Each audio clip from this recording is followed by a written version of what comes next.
네, 안녕하세요. 오늘은 강구조 설계에서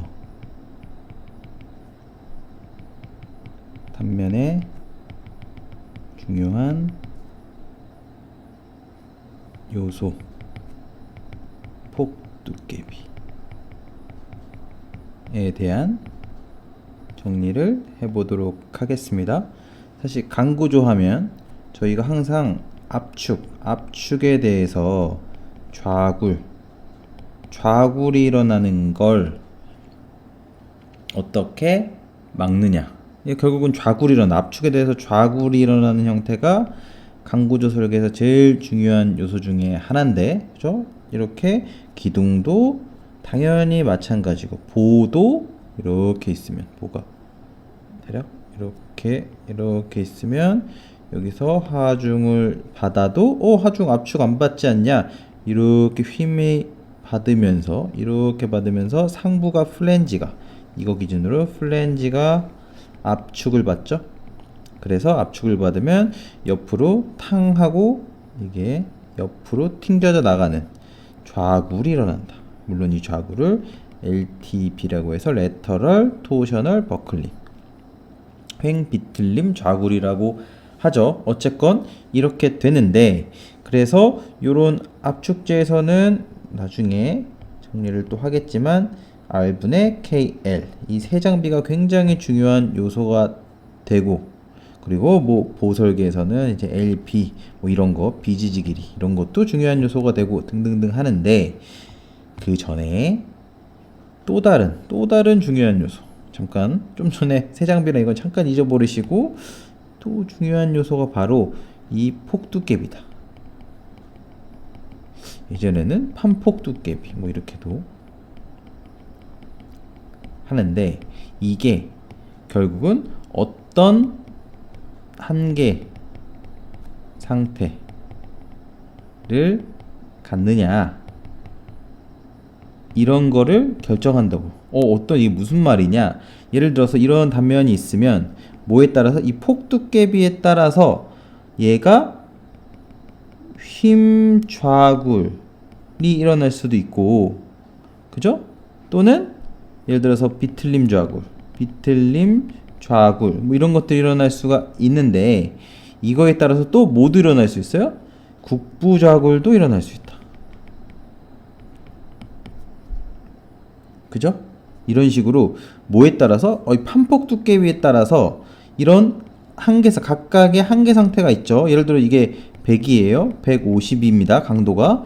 이게만 70입니다. 뭐에 거버네요? 우리 항상 컨트롤, 이걸로 컨트롤. 그죠?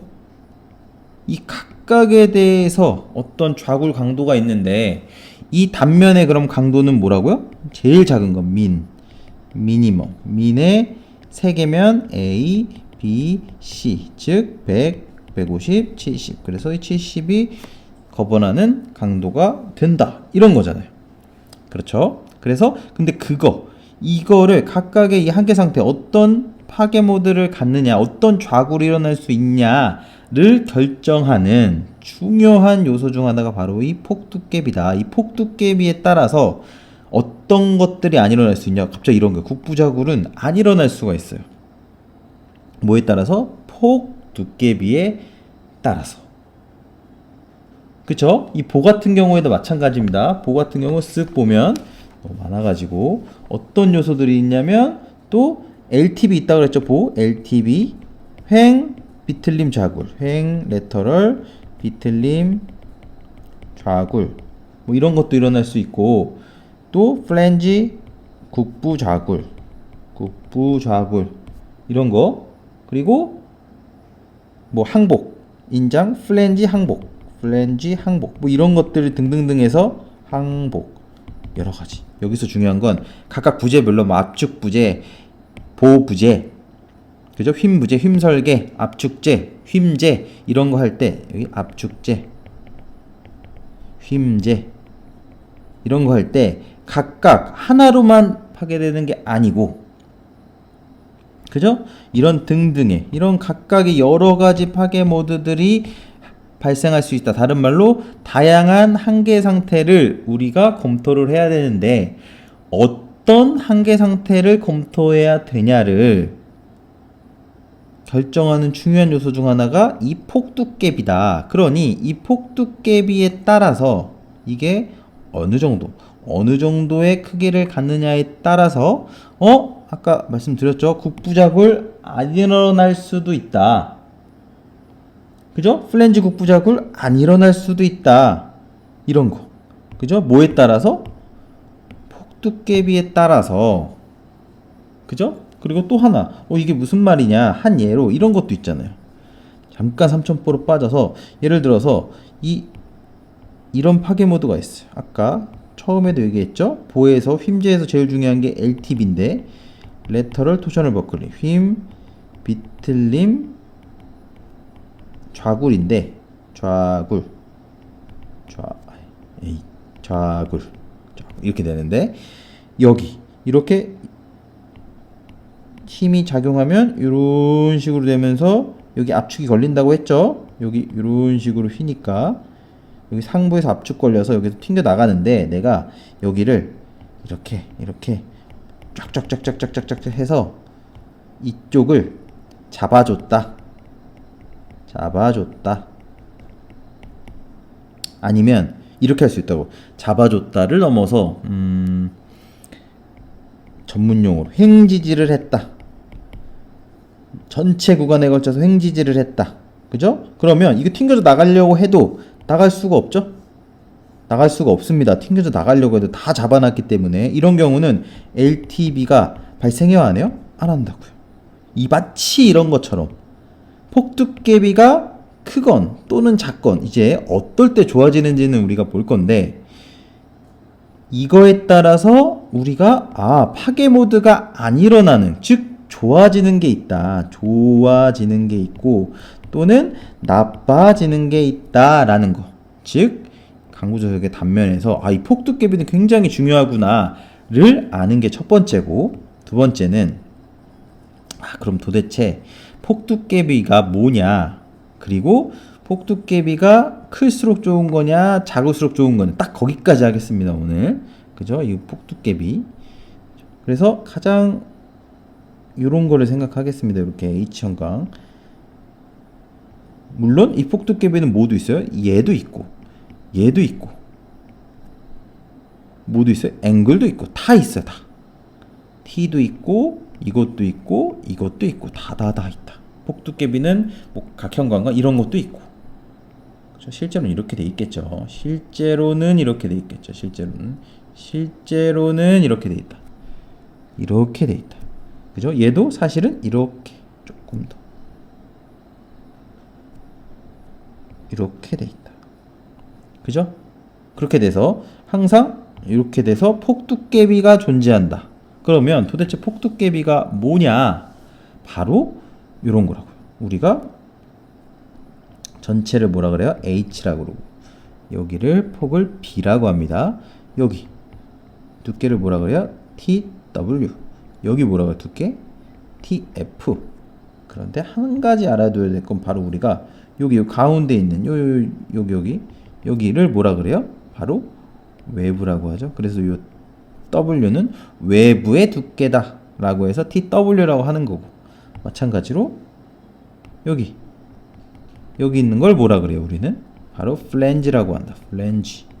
그래서 이 플랜지의 약자로 해서 TF, 플랜지의 두께다 이렇게 되죠. 그러면 두 번째로, 첫 번째 뭐라 그랬죠? 첫 번째는 이 폭두께비에 따라서 이 한계 상태가, 우리가 검토하는 한계 상태가 달라진다. 그죠? 두 번째, 폭두께비는 단면의 종류에 따라 다 있다, 존재한다. 세 번째, 그죠? 세 번째 이거는 뭐 기역도 있고 이런 채널도 있고 앵글도 있고 다 있다는 거예요. T자도 있고. 그리고 세 번째, 이 H형광이나 이런 식의 이렇게 돼 있는 것들은 플랜지랑 외부랑 각각 폭 두께비가 있다. 그죠? 물론 이렇게 있으면 이거 플랜지 뭐 외부 이렇게 있지 않잖아. 이런 거는 하나에 하나 이런 거 이렇게 된 거. 그죠? 근데 우리가 가장 많이 보는 이런 건 이런 거 있다. 이 외부도 따로 있고 얘도 따로 있다. 그죠? 따로 있거나 같이 있는 것도 있고 하나만 있는 것도 있고 이렇게 플랜지 외부 이렇게 나눠져 있는 거는 이렇게 플랜지 따로 외부 따로 있다. 그리고 네 번째. 각각 구할 때 이제 이렇게 구한다. 플랜지는 B를 2로 나눈 거에 딱 해서 TF. 뭐죠 이거? 그죠? 이겁니다. 이게 그림을 좀 그리면 요 길이 요거를 B라고 하겠습니다. 어느 정도요? 이 플랜지의 전체 폭의 절반. 그죠? 요거면 여기 외부에서 약간 꼬투리로 튀어져 나가는 여기를 갖고 하는 거죠. 여기. 그죠? 여기를 갖고 하는 여기를. 그래서 어떻게 되냐면 이걸 다르게 쓰면 사실 B라고 쓰고 TF가 된다. 이게 폭 두께의 B다. 그죠? 생각해보면 사실 어렵지 않아요. 이게 뭐예요? 폭이었죠. 폭. 이거 뭐예요? 두께. 그래서 폭 두께 B. 아시겠죠? 외부는 외부에 대한 건 어떻게 되냐면 H를 TW로 나눈다. 근데 H는 뭐예요? 여기. 요것만큼. 요거는 이 H는 아변 형광이냐 빌트업, 이게 롤드 쉐입이라고 그러죠. 빌트업은 용접이냐 롤드 쉐입, 빌트업. 그래서 아변이냐 이거에 따라서 뭐 빼주는 게 좀 다릅니다. 어쨌건 여기서 아변이라고 하면 대략 이렇게 하는 거예요. H는 전체 라지 H에서 양단 플랜지에 대한 두께가 몇 개예요? 2개. 그죠? 그리고 사실 여기 실제로 보면 아변 형광은 이렇게 굴곡져 있습니다. 여기 지금 이렇게. 그래서 여기 안거리 여기 딱 여기를 뭐 H라고 본다. 용접일 때는 여기가 그냥 붙이는 거니까 더 길게 보고, 왜냐면 어쨌건 요거로 본다. 이렇게 딱 봐서 여기서 R 이런 식으로 해서 요 H 그리고 이거를 외부의 두께. 이거 결국 뭐예요? 중요한 건 외부의 폭. 이거 사실 옆으로 딱 보면 이게 마치 높인데 이게 폭이라고요. 얘 입장에선 폭이라고요. 폭. 얘가 두께. 그래서 각각에 대한 폭 두께비를 산정할 수 있다. 그죠? 그러면 한 가지 이제 언제 좋아질까 상상. 자, 이제 요거를 잠깐 이렇게 지우고 자, 생각해 보겠습니다. 플랜지의 경우에 대해서 한번 생각을 해보면, 자, 여기 대충 뭐라 그랬죠? B에 TF라 그랬죠? 이렇게 TF라 그랬습니다. 자, 얘는 근데 헷갈리지 말아야 될 건 B가 아니라고요. 헷갈리시면 안 됩니다. 이거 전체 이게 아니고 여기라고, 여기. 알았죠? 아셨죠? 그죠? 그래서 요거면 요거 절반, 이 전체 폭의 절반만큼이 얘가 된다. 분자가 되고 얘가 두께가 분모가 돼서 이게 크단 얘기는 뭐예요? 자, 얘가 뭐라 그랬죠? 판폭 두께비인데, 폭 두께비가 크다는 건 상대적으로 어떻단 얘기예요? 이거에 비해서 여기가, 자, 한 예로 이런 거랑 이거랑 극단적으로 봤을 때 만약에 두께가 거의 똑같은데 길이가 굉장히 짧다.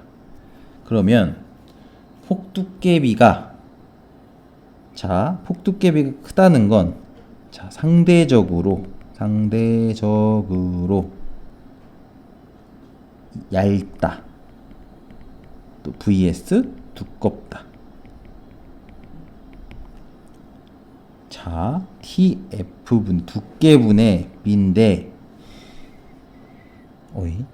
두께분의 B인데 뭐라고요? 이게 크다는 건 뭐예요? 두께가 동일하다라고 했을 때 얘가 이렇게 긴 거죠. 그죠? 즉 이게 이렇게 긴 거죠. 그러면 상대적으로 누가 얇아요? 상대적으로가 중요합니다. 두께는 똑같습니다. 상대적으로 어떻게 된다? 얘가 얇다. 자, 네 번째. 폭두께비가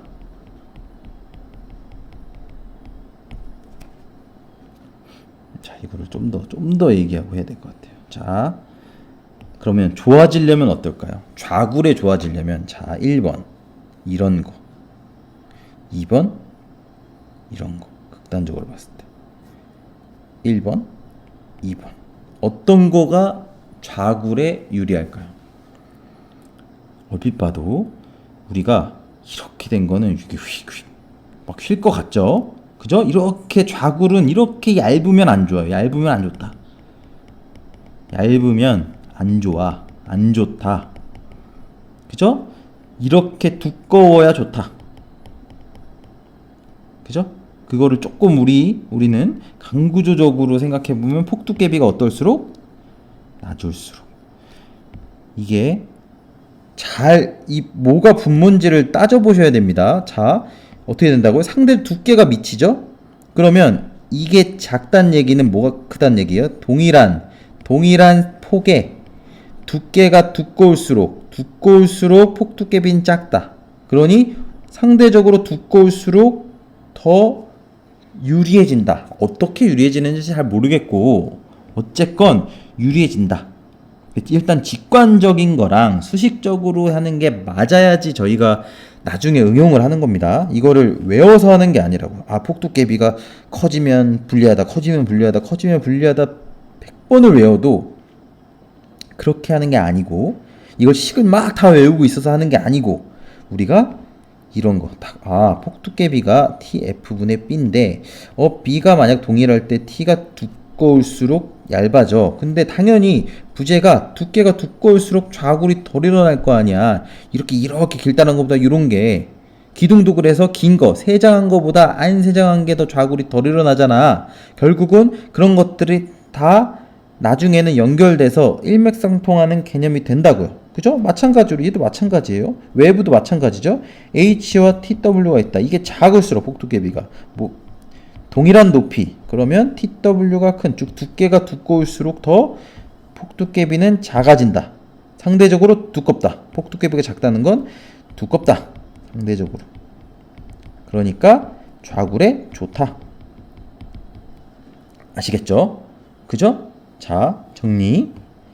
지금 제가 오늘은 수식을 안 썼습니다. 수식을 안 썼는데 수식이 들어가면 이제 또 이렇게 실제로 계산하는 쪽으로 가니까 일단 물리적으로 좀 이해해보는 거. 그쵸? 이해해보는 거. 자, 첫 번째 샥 지워버리고 이건 지워버리고 자, 요것만 남겨두고 우리가 복습을 해야 되니까 이렇게 해서 이렇게 요거는 한번 우리가 지금 얘기를 하면서 마지막 상상을 해보자. 자, 정리. 1번 강구조 설계에서 단면의 중요한 요소 폭두께비다. 그죠? 그래서 이 폭두께비는 대략 뭐 이렇게 있어 단면이. 그러면 여기가 높이고 여기가 B고 여기가 TF고 여기가 TW고 TF야. 이렇게 있으면 항상 뭐예요? 요거에 따라서 이게 여기 이런 거. 그죠? 이런 게 상대적으로 부재가 배터리가 없기 때문에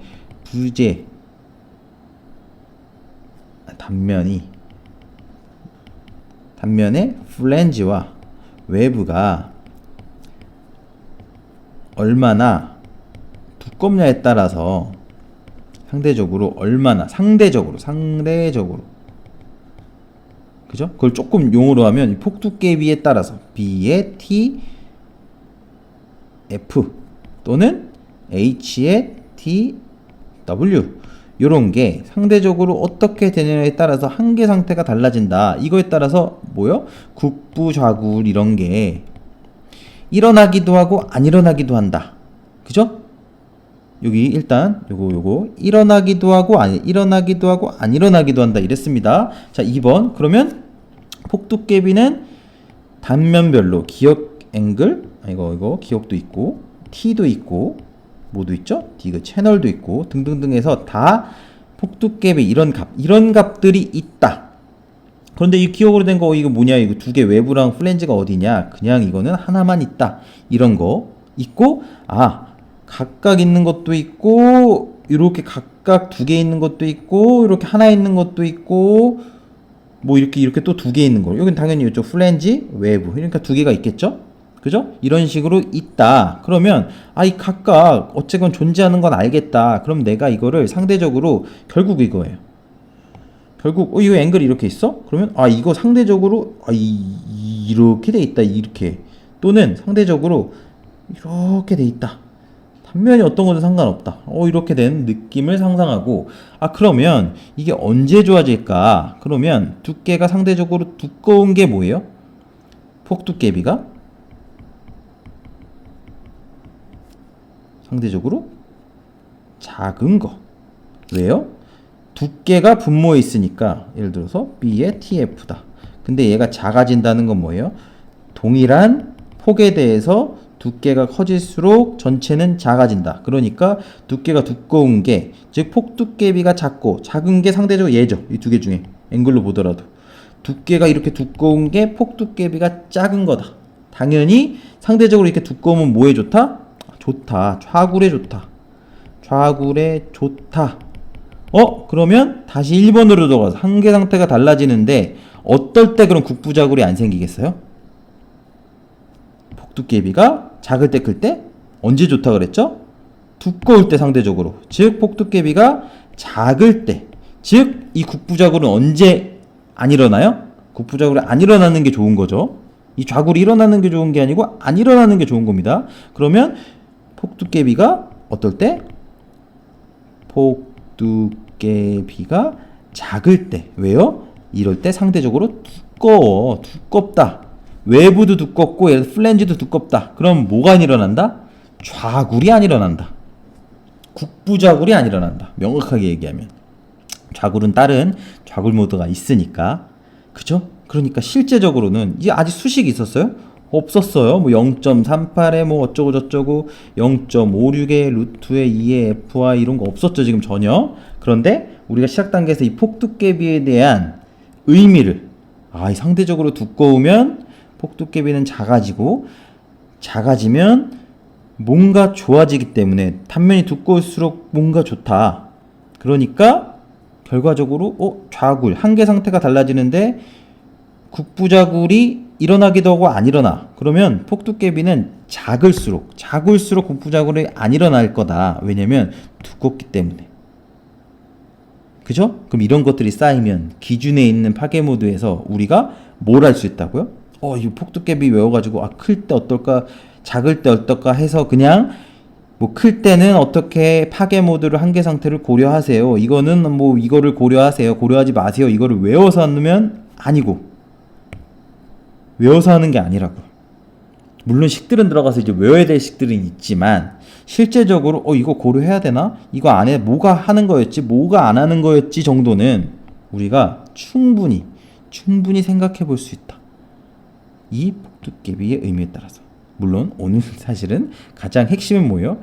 우리가 광고주 설계할 때 이 폭두께비라는 게 굉장히 중요한 요소가 된다. 그리고 이 폭두께비는 처음 들으면 폭두께비? 뭐야?